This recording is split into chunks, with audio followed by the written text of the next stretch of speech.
Praise the Lord.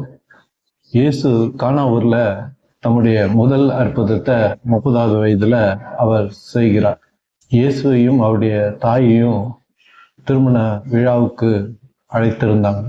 அப்போ அங்க திராட்சை ரசம் குறைப்பட்டது. இயேசு அங்க ஒரு மிகப்பெரிய அற்புதத்தை செய்கிறார். தண்ணியை திராட்சை ரசமாக மாற்றுகிறார்.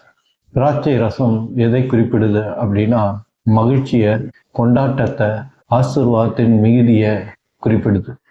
அதனால்தான் திராட்சை ரசத்தை திருமண விழாக்கள்ல அவங்க பகிர்வாங்க. இயேசு அந்த அற்புதத்தை ரொம்ப சுலபமாக செய்கிறார். அங்க சுத்திகரிப்புக்கென்று சாடிகள், ஒரு 7 சாடிகள் வைக்கப்பட்டிருந்தது. கை கால்லாம் கழுவுறதுக்காக சாடி இருந்தது. அதுல அவர் தண்ணியை நிரப்ப சொன்னார்.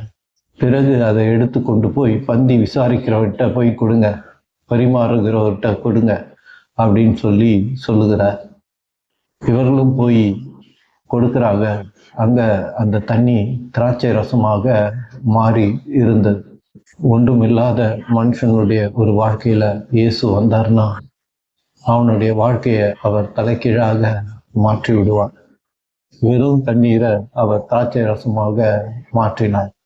அதே போல வெறுமையா இருக்கிற ஒரு மனுஷன், எல்லாவற்றையும் இழந்து ஒன்றும் இல்லாமல் இருக்கிற ஒரு மனுஷனுக்கு அவர் அற்புதம் செய்ய வல்லமை உள்ளவராக இருக்கிறார். அவர் கண்டிப்பாக அற்புதம் செய்வார். இயேசுவிடத்துல அற்புதங்களை, அதிசயங்களை எதிர்பாருங்க. கண்டிப்பாக அவர் உங்களுக்கு மிகப்பெரிய அற்புதத்தை செய்வார். Praise the Lord. God bless you.